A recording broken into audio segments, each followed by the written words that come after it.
So welcome everyone to the IAMP seminar, which is a seminar series organized by the International Association of Mathematical Physics. Um, we're delighted today to hear a talk by Zaher Hani from the University of Michigan, who is going to tell us about a recent breakthrough on Hilbert's sixth problem. Let me mention before we begin that this talk is going to be recorded and posted on YouTube. If you're interested in some of the other seminars in the series, you can go to our YouTube page and feel free to go through some of the past seminars. And also like to ask you to keep yourself muted during this talk, and if you should have any questions during the talk, please write them in the chat, and I will relay them to Zaher.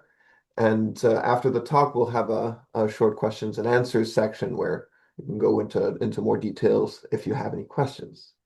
So Zaher, please take it away. All right, thank you. First, I'd like to thank the organizers for this nice online seminar and for inviting me. So today's talk will be about Hilbert's sixth problem. Everything I'll be talking about is joint work with Yu Deng, who is now at Chicago, and Xiao Ma, who is at Michigan. So Hilbert's sixth problem, this was, as we all know, this was announced in the 1900 ICM by Hilbert, in which he listed a set of problems for the math problems for the 20th century. And in there, he asks for the axiomatic derivation of the laws of physics. He says that this is motivated by the axiomatic foundations of geometry. So what we would like to do ideally is that we'd like to take some laws of physics, some fundamental laws of physics, or some laws of physics that we declare to be fundamental. We declare them to be axioms, and from those laws we derive some more sophisticated laws. And of course, broadly interpreted, the scope of this problem includes most of modern mathematical physics, and of course we make no claim about fully resolving this problem in this generality. However, in his follow-up paper, where he explains his list of problems, Hilbert specified two concrete questions under this sixth problem. The first question was setting the axiomatic foundations of probability theory, which was done in the 1930s and 1940s. And the second one concerns Boltzmann's kinetic theory. So here he says that Boltzmann's work on the principles of mechanics suggests the problem of developing mathematically the limiting processes there merely indicated, which lead from the atomistic view to the laws of motion of continuum. And this sentence basically will be the focus of our talk. So what does this sentence mean? What does it mean to go from the atomistic to continuum? Basically, it means justifying this diagram over here. What you want to do is that you want to start from Newton's laws on n colliding particles. This is a microscopic system, your microscopic system. Then we're going to take what is known as the kinetic limit and obtain Boltzmann's kinetic theory or Boltzmann's kinetic equation. This is an intermediate scale, which is often called the mesoscopic scale. And then from that, we want to take another limit, which is called the hydrodynamic limit.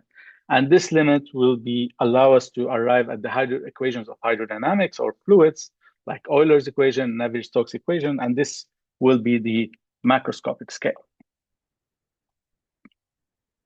So justifying rigorously these two limits is what we will be interested in today. And basically, I should point out quickly that the second limit, this hydrodynamic limit, was more or less well understood in the past century. This is mathematically speaking, started with works of Kaflish. Actually, didn't start there, but the work of Kaflish had a concrete result of going from Boltzmann's equation to compressible Euler. Then there were works of Dumatze, Esposito, and Leibowitz. So here this is far from being an exhaustive list of references, but it's just a sample of the references about the justifying this second hydrodynamic limit, going from Boltzmann's equation to the hydrodynamic equation. And then I also mentioned a few references that deal with going from weak solutions of Boltzmann's equation to weak solutions of hydrodynamic equations, like works of Bardos, Goltz, and Revermore, Lyons and Masmoudi, Goltz and Saint-Raymond, and there are many, many other references in this direction. So what we will be interested in, and the main difficulty in fully executing this program, this is sometimes called Hilbert's program, justifying those two limits. The main difficulty is justifying this first kinetic limit, and this is what we will be focusing on today. So let's start by discussing Boltzmann's kinetic theory. The setting of Boltzmann's kinetic theory is that we start with a microscopic system, which is formed of n particles, and each of those particles have diameter epsilon, and those particles are undergoing elastic collisions. And the vision of Boltzmann or his goal was the following: without having to solve an Avogadro's number of ODEs for the particle trajectories, can we give a statistical description of the system, such as the effective dynamics of the particle density? You should think of it as the f of t x v. This is the probability of finding a particle at position x and moving at velocity v. Now, here are the equations of motion for the microscopic system, which we all know. This is the hard sphere dynamics given by Newton's laws. It says that if the distance between a particle I and all other particles j is bigger than epsilon, in other words, if the particle I is not colliding with any other particle, then this particle I just moves in a straight line, according to Newton's laws. And if a collision happens between particle I and particle j, which means that if the distance between the centers of the two particles become equal to epsilon, where epsilon is the diameter of the particles, then those particles exchange their velocities in the well-known way, which is coming from conservation laws of momentum and energy upon an elastic collision. So VI out and VJ out are the outgoing velocities, and VI in and VJ in are the incoming velocities of the two particles I and j. Omega is the unit vector pointing from the center of the first particle to the center of the second. Okay, and up to some technical manipulations, this is a time reversible, volume preserving dynamical system. Okay, so Boltzmann, and we will take a statistical point of view. So we'll take initial datum for this microscopic system that are random, are independent, but with a one particle density functional that is given by f initial of z. So for the rest of this talk, I will use z to denote a position velocity vector, x and v, which is an element of r to the 2d. And what do we mean by the particles being at time t equals to 0, random and independent? What we mean is that if I look at the endpoint density function, fn of zn at time t equals to 0, so this, you should understand it as being the probability of finding particle 1 at position velocity z1, particle 2 at position velocity z2, and particle n at position velocity zn.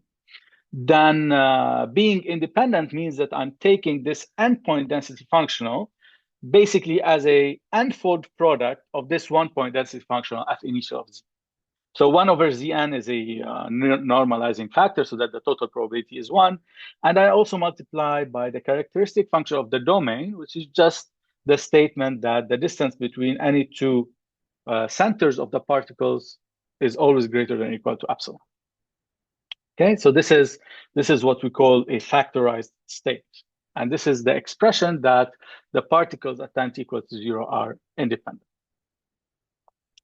Now it was in the 1950s, this kinetic limit was qualified, and basically Grad understood that the kinetic theory appears only in an appropriate limit of taking n goes to infinity and epsilon goes to 0. So the Boltzmann's theory appears when we take the number of particles going to infinity and the radius going to 0, but we cannot take those two limits arbitrarily. The limit has to be done in a specific way that was specified by Grad. And this is now called the Boltzmann Grad limit. And this means that the number of particles times the diameter of the particle to the power d minus 1, where d is the ambient dimension, think of d equals to 3, has to remain order of 1. This is called the Boltzmann Grad limit. And roughly speaking, it tells you that in a time that is order of 1, there are order of one collisions that are happening in the particle system. In other words, one could say this is a dilute gas assumption, and this will be the setting for our results. And this is the setting for Boltzmann's theory. So what does Boltzmann's theory say? It says that for any time greater than or equal to 0, I'm starting with particles that are independent of each other. But of course, this independence is directly destroyed by collisions for times t greater or equal to 0. In other words, the particle system does not stay factorized because of the collisions. However, this here comes Boltzmann's ingenious contribution, which is we now call propagation of chaos, or Boltzmann's molecular chaos assumption, which says that this factorization is restored in the kinetic limit. So if you take the limit of n goes to infinity and epsilon goes to 0, then this factorization is actually retained. Okay, and what does this mean? It means that in the kinetic limit, if I take n to infinity and epsilon goes to 0, I don't really need to track the endpoint density function in the limit. This endpoint density function will just be a product of one point density function. So I just need to track the behavior of the one point density function. And this is something that is described by the solution of the Boltzmann's equation, which I write over here. Okay, sorry. So Boltzmann's kinetic equation governs the effective behavior of the one point density function, and it's given by a transport term on the left-hand side, and which is equal to a collision term on the right-hand side. The initial data for this Boltzmann equation is given exactly by f initial of z that we described on the last slide.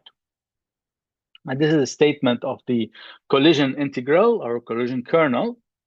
So here we use the notation that is common in kinetic theory. We denote by f prime to be f at x and v prime, f1 prime to be f at x and v1 prime, and f1 to be f x v1.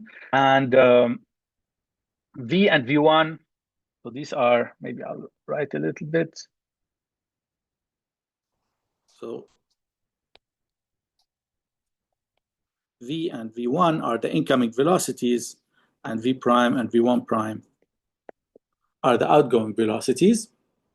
And they're related to each other by exactly the collision scattering relations that we talked about for the microscopic system, except that now omega is being integrated over in the kinetic, in the collision kernel. Okay, so this is Boltzmann's theory. And here's the timeline of the literature. So of course, the starting point was the works of Boltzmann and Maxwell in the 1800s. Boltzmann derived the kinetic equation assuming this molecular chaos assumption. Then in 1900, Hilbert suggested using this Boltzmann's theory in order to give a rigorous derivation of the fluid equations. Of course, as we said, Grad and Cercignani qualified this limit, and they clarified, for example, the need for the Boltzmann grad scaling law, and Cercignani introduced the BBJKY approach for the derivation. This is a hierarchical approach where you write an equation for the S point density function and in terms of the S plus 1 density function, and then the equation for the S plus 1 density function in terms of the S plus 2 density function. So you get with a hierarchy of equation rather than one equation. And one analyzes that. And actually, this is what Lanford used in his celebrated result in 1975, which gave the first rigorous derivation of Boltzmann's equation. So basically, what does this mean? It means that Lanford showed that if I look at the one-point density function of the particle system, this is the probability of finding a particle at position x moving at velocity v, he proved that this quantity converges as n goes to infinity and epsilon goes to 0 in the Boltzmann grad limit to the solution of the Boltzmann PDE, Boltzmann equation. Of course, the main caveat of this result is that it only held for short times. There was a short time restriction, which we will discuss later, and we'll discuss the need for this short time restriction later on. So this result was valid for times that are much smaller than 1. Okay, Then there was, of course, towards the end of the 80s, or in the 80s, there was work of Ilner and Porfiranti, who obtained the long-time derivation of Boltzmann's equation in the near vacuum case, or in other words, in the case of small data. And then there was works of Pulveranti and collaborators, works of Ola Varadana-Yao, Riza Kanlu, who studied kinetic limit and hydrodynamic limits for stochastic particle models. So it turns out that adding a stochastic element to the particle system sometimes makes justifying those limits more tractable. And this has been a very active and very illuminating direction of research. Then the question of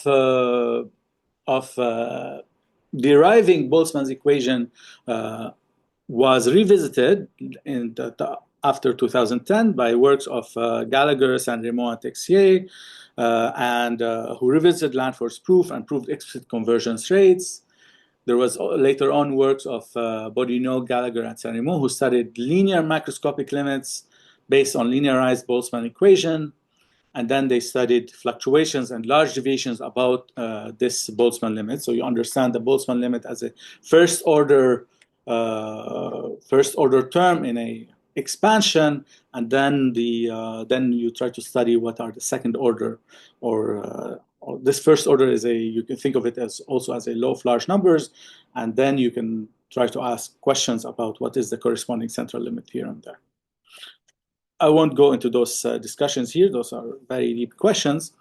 But it suffices to say that all of the above results were either restricted to short times, or restricted to near vacuum settings, or to linearized settings. In particular, none of those results allowed us to get to link those two limits: the first limit going from Newton to Boltzmann, and the limit going from Boltzmann to the fluid equations, because linking those two limits required accessing solutions of Boltzmann's equation that exist on long time intervals.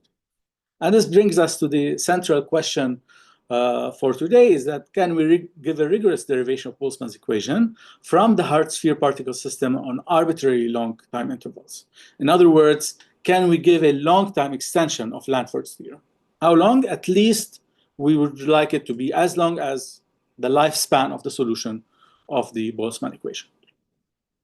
And this brings us to the main results for today. So let's consider the hard sphere system in dimensions d greater or equal to 2 under the Boltzmann grad scaling. And suppose that the solution of the Boltzmann equation, which we denote here by f Boltz, exists on a time interval 0 t final, okay, which can be arbitrarily large. Okay, and this is the key point here.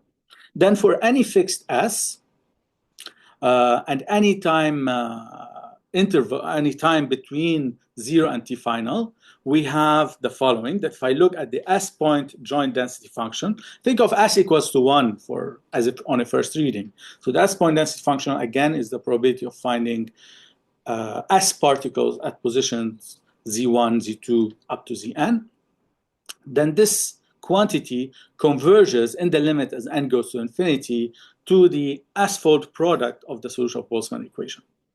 Okay, so if s is equal to 1, this is the statement that the one-point density function converges to the solution of Boltzmann equation in L1 norm as n goes to infinity.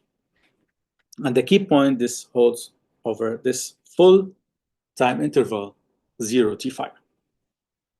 Okay. The regularity assumptions that we impose on the Boltzmann solution, these are basically the same as in Lanford's theorem. We require the solution is L1 in X and exponentially or Maxwellian weighted in V, L infinity in V. The theorem both holds on RD. This was our first preprint last summer. And then we also proved it on TD in dimensions D equals to 2 and 3. Which is a preprint that appeared in March. And I won't discuss this too much, but these are exactly the type of results that allow you to link the derivation of the Boltzmann equation to the derivation of the fluid equation. So these long-term results can be combined readily, almost as black boxes, with the works justifying the hydrodynamic limit, like work of Kaflesh or work of Grad and Cercignani for the Navier-Stokes. And this allows you to give a rigorous derivation of the fluid equations, be it compressible Euler or incompressible Navier-Stokes or any of those equations. And at least this allows you to fully resolve Hilbert's 6 problems only as it pertains to the derivation of the fluid equations via Boltzmann's theory. So in the Boltzmann grad limit for dilute gases. We'll talk about this more broad discussion of the derivation of the fluid equation at the end. Most of that remains open. Okay, so we arrived at resolving this problem in a bit of a funny way. So we did not start thinking about particles colliding. We started thinking about waves colliding. And this is my background and actually the background of all the authors on the paper. So the wave counterpart of Boltzmann's particle theory is called wave kinetic theory or wave turbulence theory. And here you replace colliding particles by interacting waves. And Newton's laws, which told you how colliding particles interact with each other, are now replaced by another Hamiltonian system that tells you how nonlinear waves interact with each other. And this is typically given to you by a wave type or a dispersive PDE. For simplicity, let me start with discussing or giving an example of the nonlinear Schrodinger equation. This is the most basic and most fundamental nonlinear dispersive PDE. So it's given by I dtu plus Laplace u equals u squared u. And suppose we study it on a torus of size L. So you have to study it on a box of size L, periodic box of size L. This parameter L will be the analog of the number of particles in Boltzmann's theory. In fact, it is really signifying the number of waves that are interacting. Okay? So if you start in a box of size L, there are essentially L to the D waves that are interacting. And there's another parameter that replaces the parameter epsilon in Boltzmann's theory, which is the diameter of the particles. And this is the strength of the nonlinearity alpha. So you stick a parameter alpha in front of the nonlinearity. And this alpha is the analog of the diameter of the particles. And this goes to 0 in the kinetic limit. So in a suitable limit of L going to infinity and alpha going to 0, we obtain what is called the wave kinetic equation, which is the wave counterpart of Boltzmann's kinetic equation. So in the homogeneous setting, you would only have dtf on the left-hand side. In an inhomogeneous setting, you would have something very similar to Boltzmann's theory, dt plus v dot grad f. And the collision kernel, because we have a cubic interaction in the equation, the collision kernel here is cubic as well. But it carries a lot of resemblance to Boltzmann's theory. So in particular, the measure across which you integrate is exactly the same as Boltzmann's theory. And also I write it here, I write this collision integral in such a way that really speaks to Boltzmann's equation. So you can think of this as really a cubic version of Boltzmann's equation. And f prime, f1 prime again are denotes so this is f of t v prime, where v1, v1 prime, and v prime are related to each other by the same collision scattering rules that we wrote previously. Okay, so that here, maybe I write it again. You have v1 and v prime, v1 prime. So those are related to each other as if those things are ingoing and outgoing collisions. Of course, now they stand for different things. They stand for the wave number of the waves that are interacting with each other. Okay, so following some foundational works, most importantly, foundational work by Lucarin and Spohn in 2011, and then followed by, again, this is not an exhaustive list, followed by work of myself with Buckmaster, Germain, and Chatat, then works with Yu Deng and Collot Germain independently. We managed, again in collaboration with Yu Deng, from 2021 to 2023 to give the rigorous foundation of this theory in the homogeneous setting. So including we proving an analog of Lanford short-time derivation. So we proved that if you look at the relevant microscopic quantity in this setting, which is basically the variance of the Fourier modes of the nonlinear Schrodinger equation, we prove that this converges to the solution of the wave kinetic equation for short times. And that result at least brought the progress in wave kinetic theory to be at the same level as the progress in particle kinetic theory. Then in 2023, we managed to take wave kinetic theory a little bit further than the progress in particle theory at the time. So we succeeded in extending this derivation to long time. So we justified wave turbulence theory and derived the wave kinetic equation for arbitrary long time. So we had a theorem similar to the theorem that I stated for you in the case of Boltzmann for wave kinetic theory. And this result was the first of its kind. This was the first long-time derivation of a wave kinetic description, and this is what gave us the hope and the strategy to attack Boltzmann's Boltzmann problem. In fact, the two proofs are conceptually the same and follow the same framework and methodology, except that the exact details are quite different. Okay, so if there are no questions, I'll continue and start discussing the proofs. Okay, so all those proofs are based on diagrammatic expansions. Here I always say that we really have one idea to give such proof or to obtain such proof, and this idea is based on diagrammatic expansion. This means that what we're going to do is we're going to do a time series expansion of the solutions that are involved. I have two solutions that are involved. We have a microscopic expansion of the a time series expansion of the microscopic system.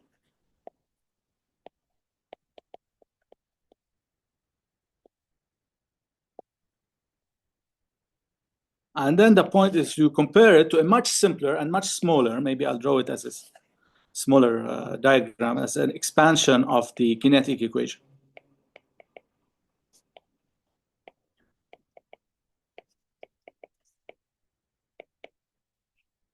Okay? So in the case of Boltzmann, the expansion of the microscopic system, this could be a BBGKY expansion. This was the idea that was introduced by Cercignani and used by Lanford. We don't use that kind of expansion. We use a more direct cluster expansion of the dynamics in our proof.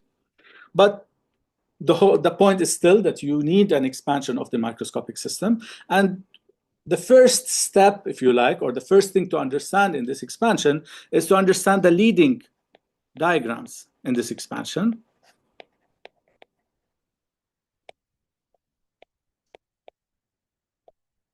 And you match them order by order. You prove that they converge in the kinetic limit, in the limit as n goes to infinity, to the expansion of the kinetic equation. But most of the proof, or the biggest bulk of the proof, goes to showing that all the terms that are not leading go to zero in the kinetic limit. Okay, so this is really the aim of those proofs, or the aim of this diagrammatic expansion. This is the most zoomed out vision of those kinds of proofs that you would like to one would like to achieve. Okay, and in order to achieve this kind of proof of or control of the expansion of the microscopic system, typically what you do is that you bound this expansion by a bound that looks like this, this is. Okay, so you bound this as a expansion of the microscopic system. Think of it, it's like a power series expansion of the solution, and you bound this, you upper bound this power series expansion. So you show that this is less than a power series that looks like c to the k, t to the k. And of course, this thing converges only if the time is small enough. Okay, and this is, from here comes the need, or the actual importance of this short time restriction in Lanford's proof. Okay, because roughly speaking, because what you're doing is that you're trying to bound power series, and bounding power series, you only can bound them within the radius of convergence. Okay. And this brings you to the problem of extending such a proof to long times. The problem is that all those power series expansion diverge over long time intervals. This is just like, think of an analytic function outside its radius of convergence. So an example like 1 over 1 plus t, this is the sum from k equals 0 to infinity of minus 1 to the k t to the k, right? But this is only valid if t is less than 1. Okay, but if I want to understand this function at time t equals 10, then I cannot really rely on this power series expansion. Okay, so this brings us to the first main idea in order to overcome this short-time restriction. And the first main idea is quite a simple idea, and it's enough to address the divergence problem for the simpler expansion, the expansion of the microscopic of the kinetic equation. I mentioned to you that the expansion of the kinetic equation, this is a simple Duhamel expansion, basically. The expansion of the microscopic system, in contrast, is a much more complicated expansion that needs to be analyzed. But for the simpler expansion of the kinetic equation, we can easily solve this divergence problem. And the way we do that is by splitting the time interval 0 to t final into subintervals of length tau, where tau is small enough. How small? We can choose tau to be small enough such that on each interval L tau, L plus 1 tau, we'd call that a time layer, the Boltzmann equation admits a convergent power series expansion on this time interval, but with base point L tau, which you can always do. Again, you can even do it for the function 1 over 1 plus t. This, you can split the interval, if you're interested in this function on the interval 0, 10, like we said in the previous slide, you can split this interval into subintervals such that on each subinterval you have a power series expansion, you have a convergent power series expansion of this function, but the base point has to change. This base point is L tau. So if I can grow this, so this is the time interval 0 t final.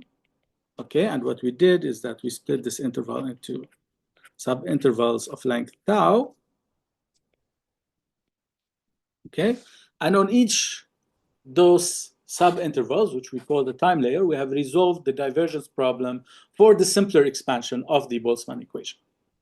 Okay, but this brings us to the main issue, is that we really did not do anything to resolve the divergence problem for the first and much more complicated expansion, which is the expansion of the microscopic system.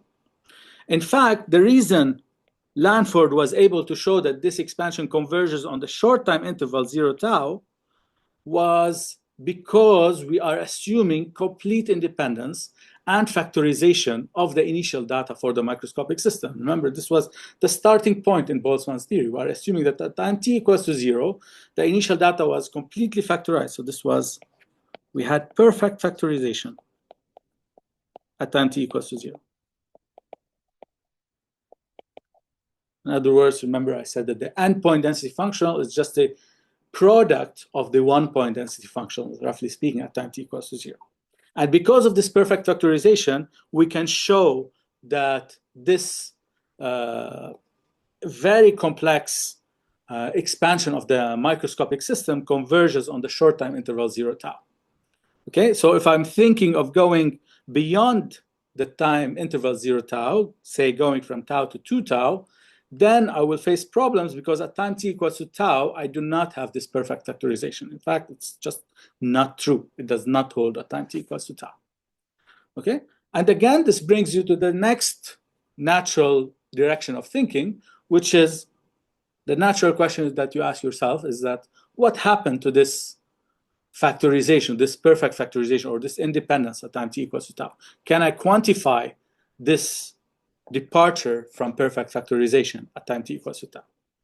And indeed you can, and there is a standard tool in statistical physics to understand this, which is called cumulants. Okay, so cumulants measure the failure of independence or factorization at time t equals to tau. Okay, so these are defined implicitly by this expression. So this is something that we use a formalism of Pulverenti and Suminella.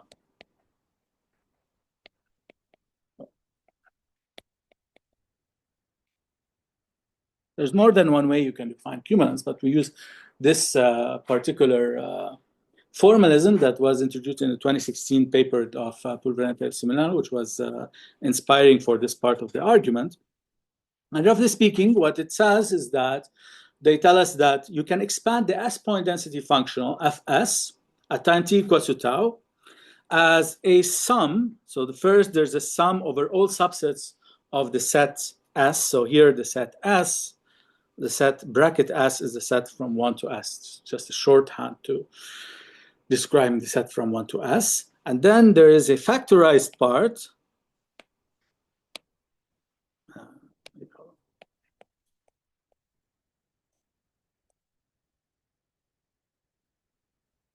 So you can expand the S point density function as a factorized part and a cumulant part. So this is the cumulant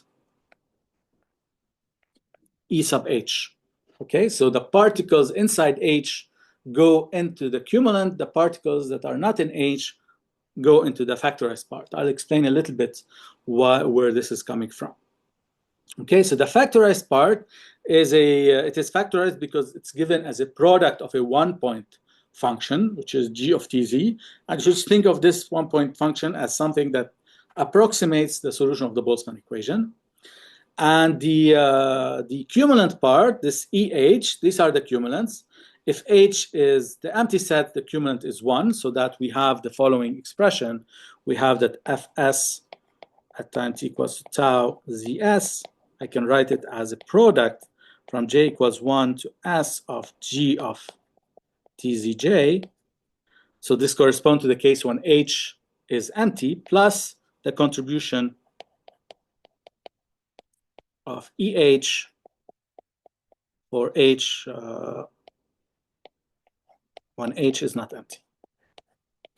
Okay, so this is the cumulant contribution.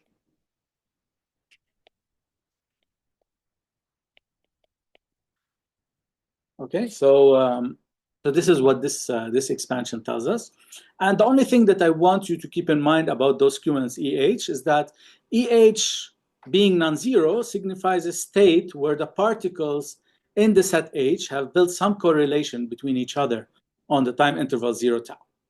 Okay, so let me explain a little bit and give an example of how something like that comes around.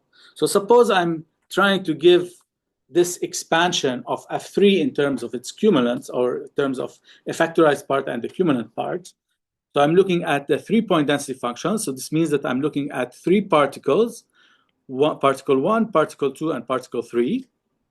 Okay, and let us look at the collision history of those 3 particles. Particle 1, if I go backwards in time, collides with particle 4, which in turn collides with particle 2 until it reaches time t equals to 0. Okay, and if I look at particle 3, the behavior of particle 3 backwards in time, particle 3 collides with particle 6. Then before that, it collides with particle 5, all the way to reaching time t equals to 0.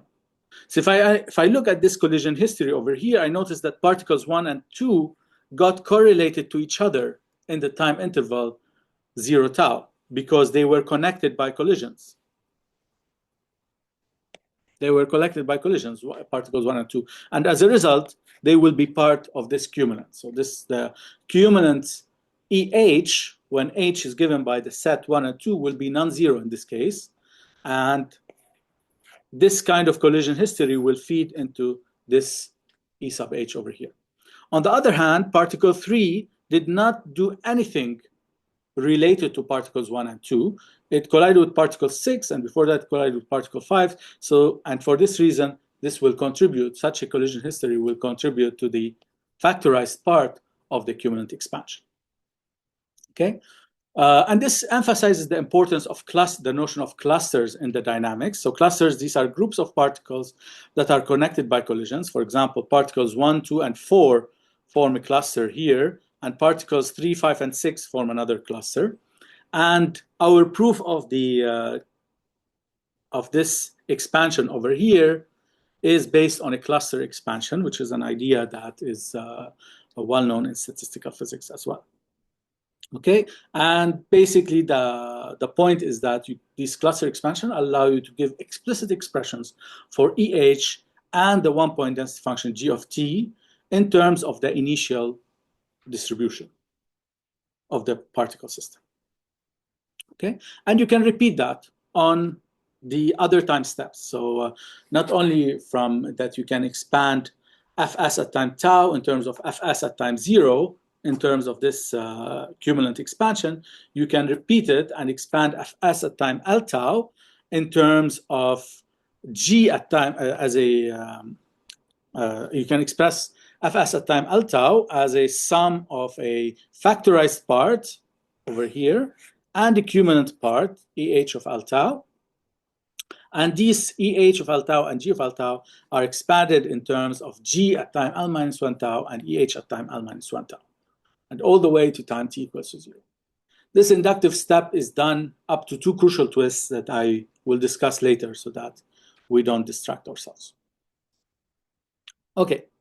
And this really explains what, or this makes evident what the plan for the rest of the proof is. The plan for the rest of the proof is to show that the cumulant contribution is small, say, so that the EH are small in L1, say, proving, for example, that they are of size epsilon to the nu h for some nu. Epsilon, remember, is the diameter of the particles. Okay, and the other step of the proof is to show the approximation of G of Tz with the solution of the Boltzmann equation. And this goes back to here. If you look at this equation over here, you see that you will be done if you can prove two things. If you can prove that this quantity over here is small, is lower order in the limit, and if this thing over here, if G of Tz is well approximated by the solution of the Boltzmann equation. If you get that, if you can prove that, then you have shown that the S-point density function is well approximated by the S-fold product of the Boltzmann solution. Okay, so really this showing the smallness of EH in L1 is the heart of the matter. So let's move on to it. Okay, so remember two things about the cumulant. I told you that the only thing that I want you to remember about the cumulant EH is the following fact, that EH being non-zero means that the particles inside H have been correlated with each other through, most likely through collisions, on the time interval 0 L tau. If you're looking at EH at time L tau, this is a statement that the particles inside H were correlated with each other in the time interval 0 L tau. What this manifests itself in the following way. This is shown in the following way. It turns out that we can write the L1 norm of EH as a sum over diagrams, which are called collision history diagrams, M, of a quantity I of M. So let me tell you what those diagrams are and what I of M is. So basically, M is a depiction of the collision history of the particle system on the time interval 0 L tau. Okay, so this is it, or in other words, this is strictly speaking a topological reduction of the trajectories that lead to correlation between the particles in H over the time interval 0 L tau. Okay, because EH, which is the cumulant, is the statement, is the quantity that measures how the particles inside H have been correlated to each other on the time interval 0 L tau. Okay, and this happens if there is a collision history between the particles in H, such that those particles are connected in some sense by collisions over this time interval. Okay, so this is, what do I mean by topological reduction? If I look at the trajectory of such trajectory of particles or such collision history, all what we will do is that we will replace this collision by a node in M. So this over here, this is a depiction of, this is an example of a collision history diagram. So the collision is now represented by a node in this graph, and the linear motion between two collisions is now represented by an edge. Okay, so this is the only information that we keep in the collision history diagram M. Okay, and I of M is nothing but an integral expression that measures the probability that this collision history, which is described by M, occurs on the interval 0 L tau. So in other words, if M is telling me that particle 1 collides with particle 2, then particle 2 collides with particle 3, and then particle 3 collides with particle 4, I of M tells you what is the probability of such a collision history to happen. And as a result, the only thing that we want to retain for the rest of this talk is that so we have this formula that if I measure the cumulant in L1, then this can be written as a sum over collision histories of I of m, where I of m is the probability of a collision history. Okay, and this brings us to the most central concept here, which is the concept of recollisions. And those recollisions corresponds exactly to loops or cycles in this collision history diagram, or this diagram's M. So this is an example of a collision history, and this is a cycle in this collision history. This is, we denote that by a recollision. Why are recollisions so important? They're important because of the following fact. Recollisions cause a divergence in the multiplicity of this sum. So in other words, if I allow more collisions in my CH diagram or in my collision history diagram, then I have much more choices for this diagram. So in other words, the number of terms in the sum diverges if I allow more and more recollisions. If the theorem is to be true, if indeed EH is to be small in the limit, this divergence in the number of diagrams M has to be balanced by gains in I of M, in the probability of this CH diagram. Okay? In other words, more recollisions means that M is less likely to happen. Okay? And this is the intuition that lies at the heart of the proof, that you have the cumulant as a sum over diagrams of I of M. More recollisions means that I have to deal with more diagrams. For this not to diverge, this has to be balanced by the statement that if there are more recollisions, then the probability that this collision history happens becomes smaller and smaller. And quantifying this is really the main point of the proof.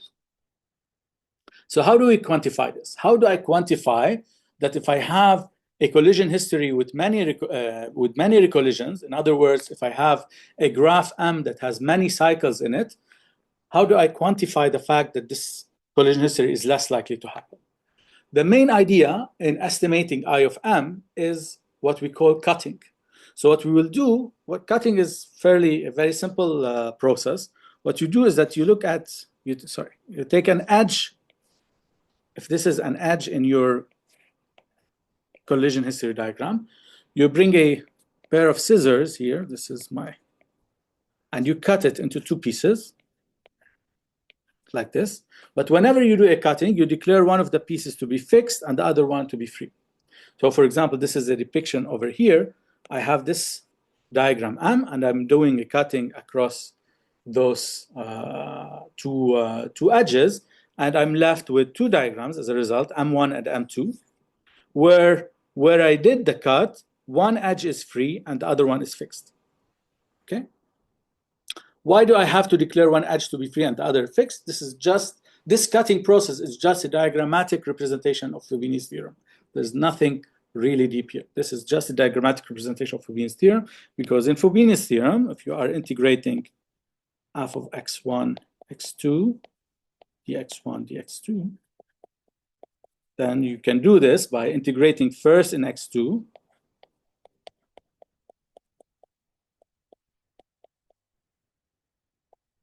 and holding x1 fixed. Okay, this corresponds to doing the integral over here. This part of the diagram corresponds to integrating in x2 and holding x1 fixed. And then this part of the diagrams corresponds to integrating in x1. Okay, roughly speaking, this is really what's going on.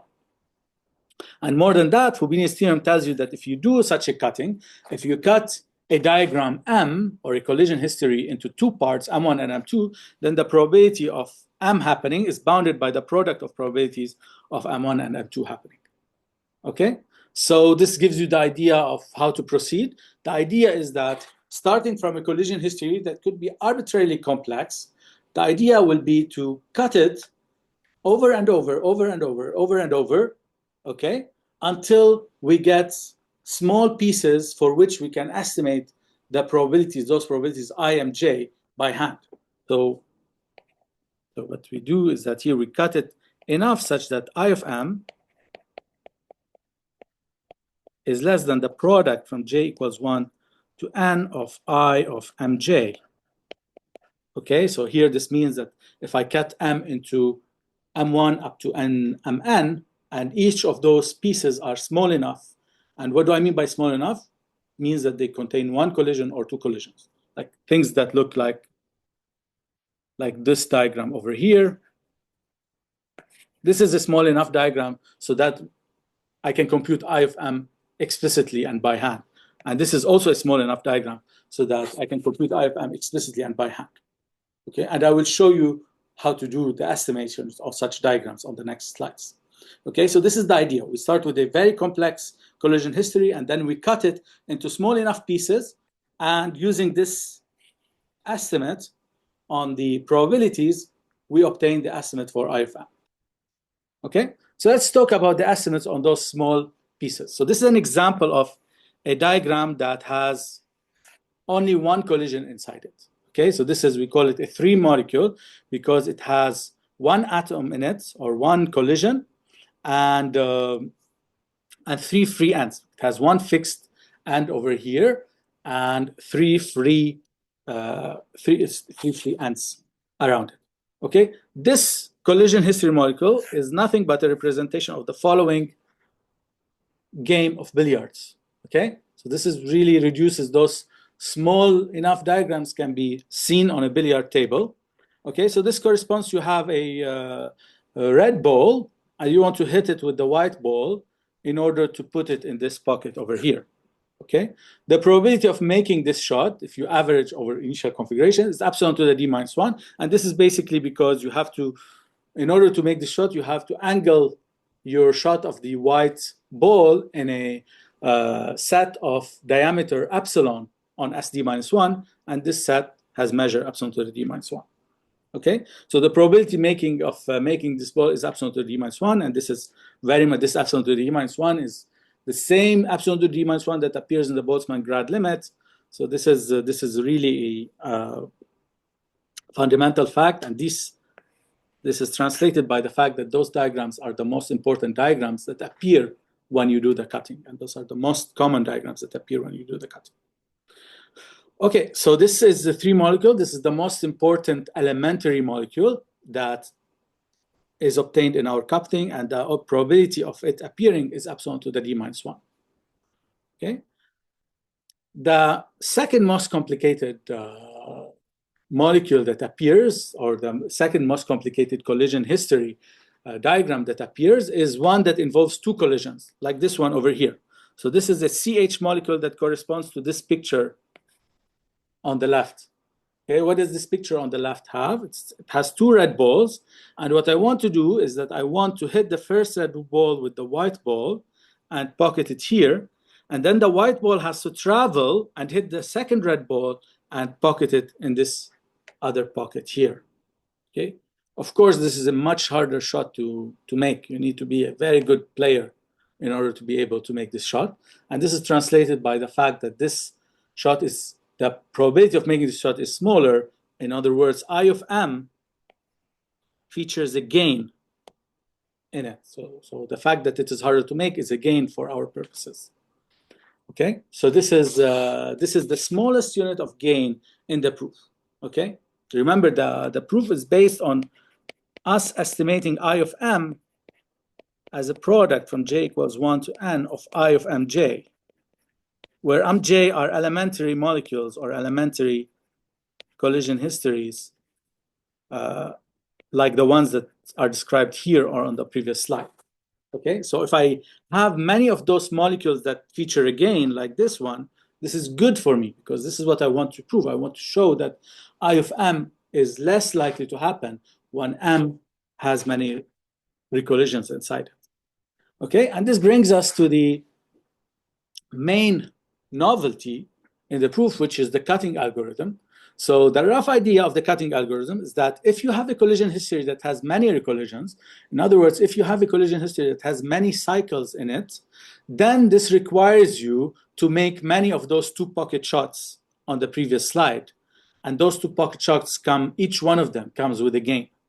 So in other words, the estimate for I of m reduces to setting up a cutting algorithm which maximizes the number of the resulting good elementary molecules and minimizes the sources of loss. Okay, so in what I wrote on the previous slide, forgive me for going back and forth too much. I wrote that I of m is bounded by the product of I of mj, where those mj are elementary molecules. The point is to show that if m has many cycles inside it, if m has row cycles inside it, then I would get many elementary molecules, say order of row, that feature again, like this one, like such an elementary molecule over here. Okay, so the cutting algorithm guarantees that the number of 3 elementary molecules minus the lossy ones is comparable to the number of recollisions. And this yields the needed estimate for I of m, and this yields itself the estimate that the L1 norm of the cumulant is small in the limits. Okay? All right, since I'm already out of time, I'll skip the twists in the expansion. You can read it over here.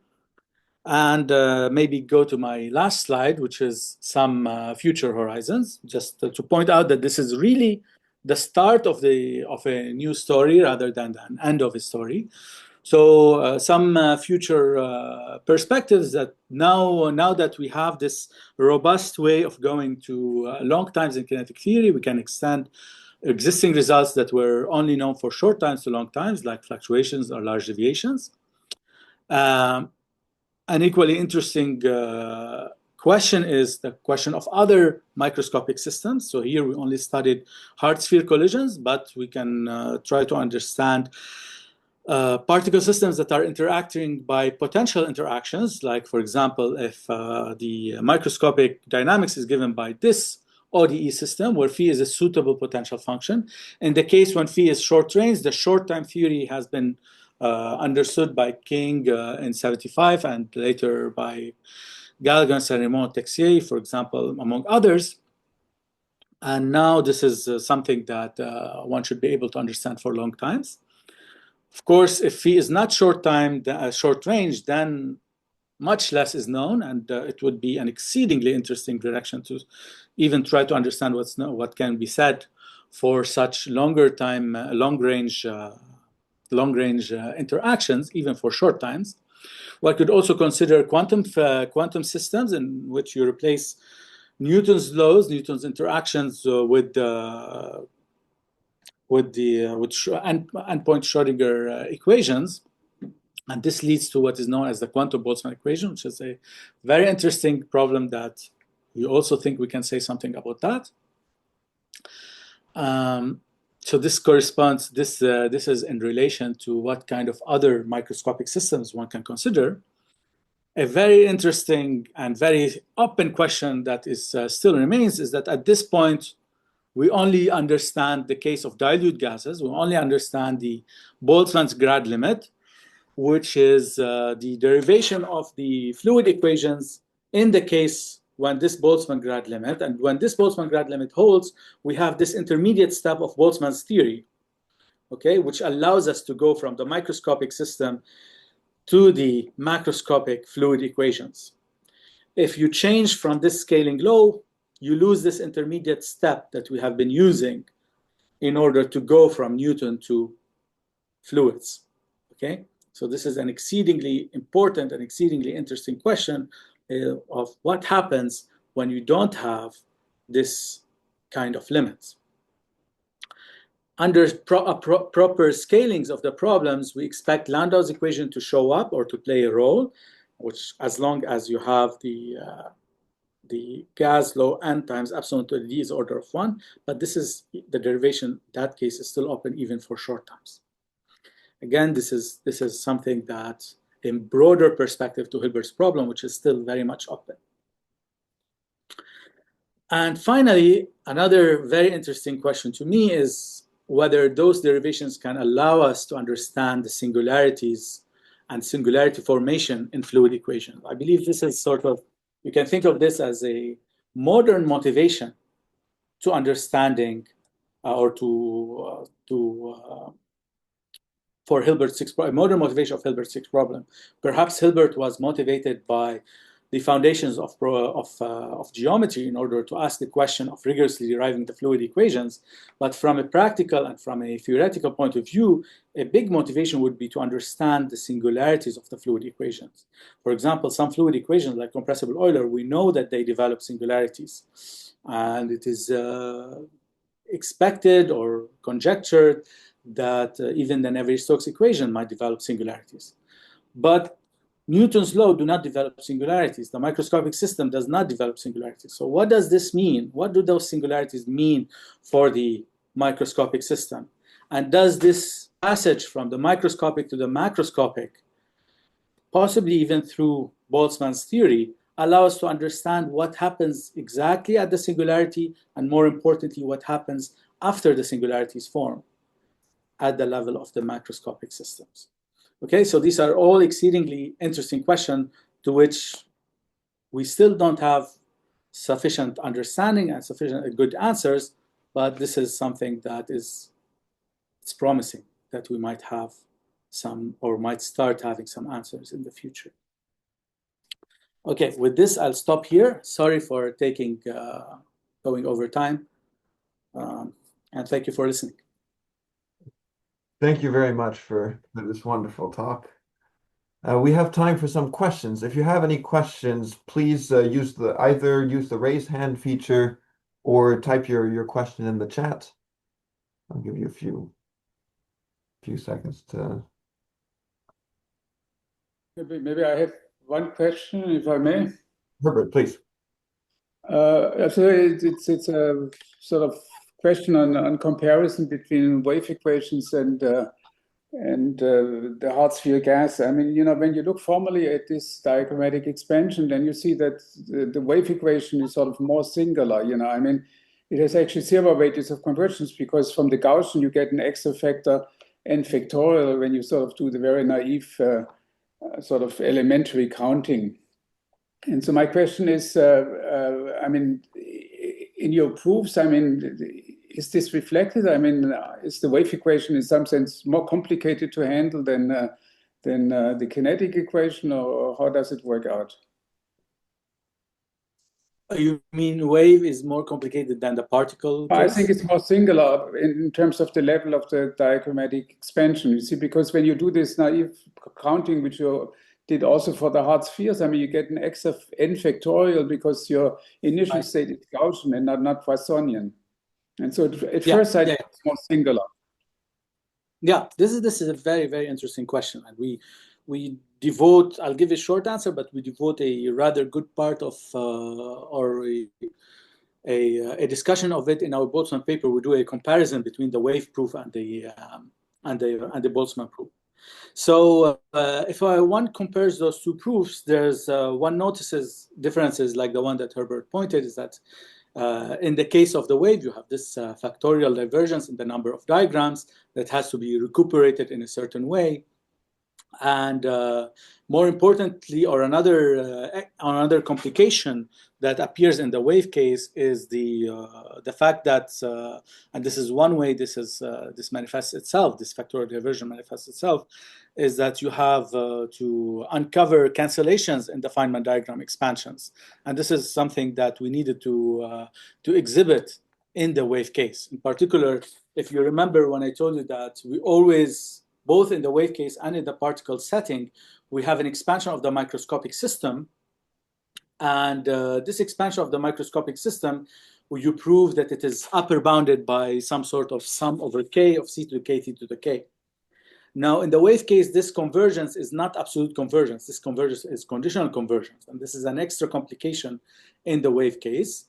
And then one has to recover gains that allow you to overcome those factorial divergences.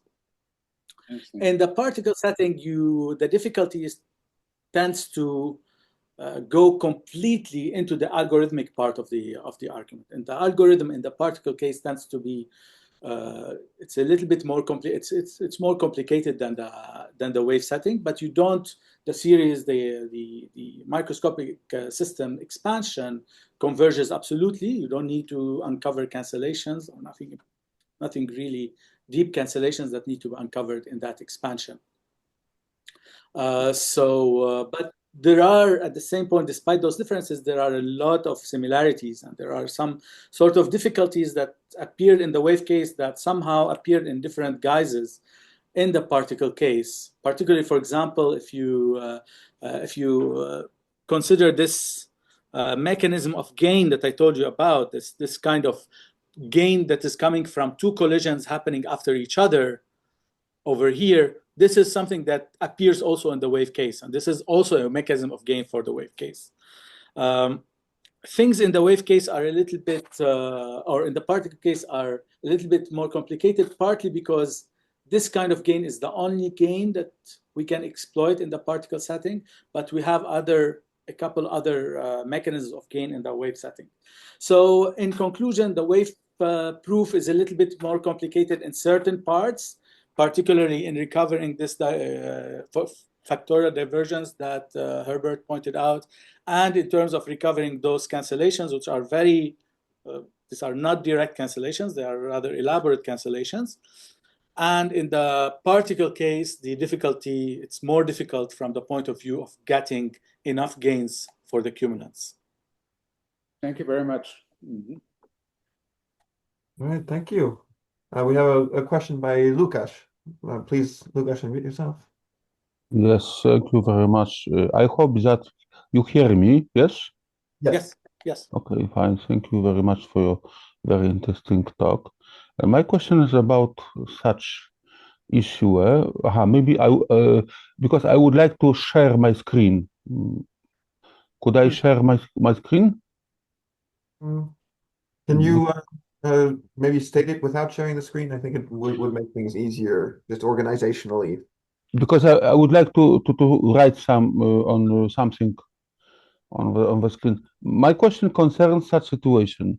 You have mentioned about Hilbert's sixth problem, of course, the axiomatic derivation of the physics laws. Yes, and so if someone here such issue as axiomatic derivation of something, so derivation from some axioms, then very often this can be connected to the logic, mathematical logic. For example, classical propositional calculus. We have a system of classical propositional calculus, for example, for instance, which is an ordered pair. The first element is the set of the inference rule, modus ponens, or detachment rule, or possibly substitution rule, and the second element is the set of axioms. Yes, so we then have a system. My question is whether someone did do such in physics, for example, in quantum mechanics, to create the system of quantum mechanics from axioms by using inference rule. For example, maybe classical mechanics or field theory, because this is very, very important for me. So maybe you know about such approach, about such tries, yes, because this is rather difficult. However, maybe. I guess it really, as you mentioned, really depends on what you choose to be your axioms.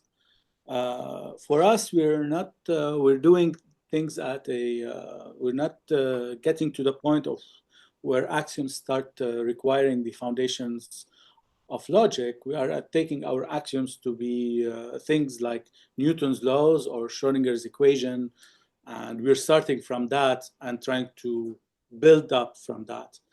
But if your question is about some sort of a more fundamental axiomatic derivation of quantum mechanics, I don't know.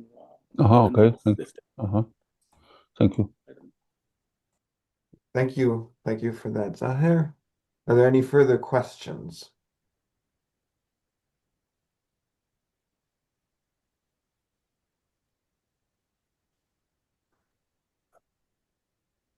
Yes, Hal.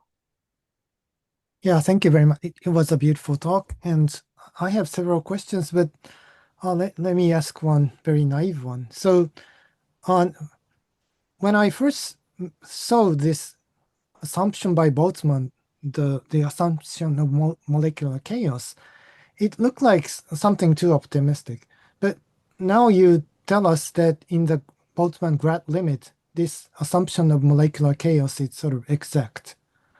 So can I regard it as something miracle or miraculous, or is this natural if you think about this Boltzmann grad limit seriously?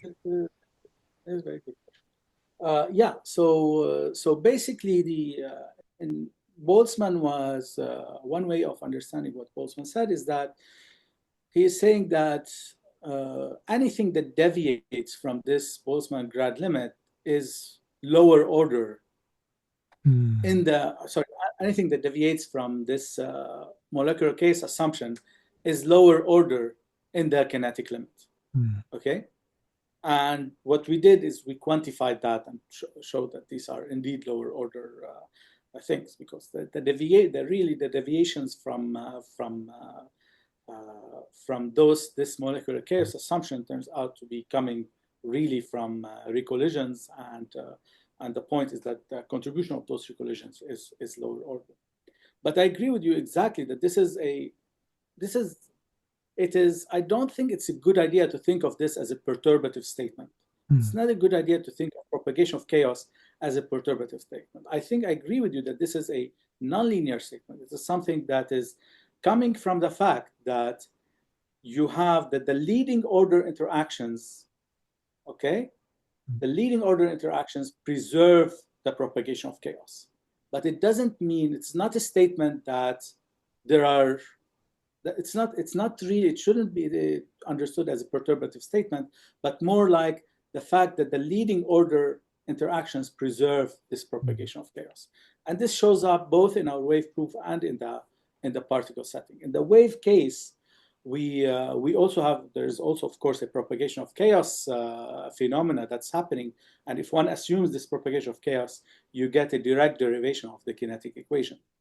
But the point over there, just like in the Boltzmann setting, that this propagation of chaos is the way it is proven is by proving that the leading order contributions are preserve and respect propagation of chaos, even though these leading order contributions are non-zero. Okay, and it is for this reason that I regard this statement as more of a nonlinear statement than a perturbative statement. What this means is that the lower order contributions, the things that really disturb or ruin this propagation of chaos, are indeed lower order. But it doesn't mean that no interaction or zero collisions, it's not really a statement about zero collisions, this propagation of chaos. The leading order contributions involve collisions, but they involve a certain type of collisions that does not involve recollisions. And those types of collision histories respect propagation of chaos. And from that perspective, I regard propagation of chaos as a truly nonlinear phenomenon rather than a perturbative phenomenon. And it is for this reason that this is a very deep observation. Think about it. Thank you. Can I ask one more question, which is probably the same thing in a different, more technical manner? So I'm familiar with cluster expansions in like field theory or statistical mechanics, but in most of the cases, we need some small parameters. You have to go to low density or high temperature to ensure the convergence of cluster expansion. But in this case, you don't have any small parameters, right? There is a small parameter, which is the diameter of the particle. Oh, is it true? Oh, yes. There is a small parameter that is the diameter of the particle. Oh, yes, but and that's there is another small parameter is the this is really the small parameter that is relevant to your question, is the smallness of this time step tau. We have split this long time interval 0 t final into small sub-intervals of time of length tau, and this is something that is the small parameter that appears in the cluster expansion. Okay. But it's not a physical parameter, but it's something you introduced and okay. Perhaps, yeah. All right. Well, I think it's time to bring this session to a close. So let's thank Zaher again for such a wonderful talk. And I hope to see you all again at our next seminar, which will take place on June 24th, which will be by Caroline Zhang. And see you all then.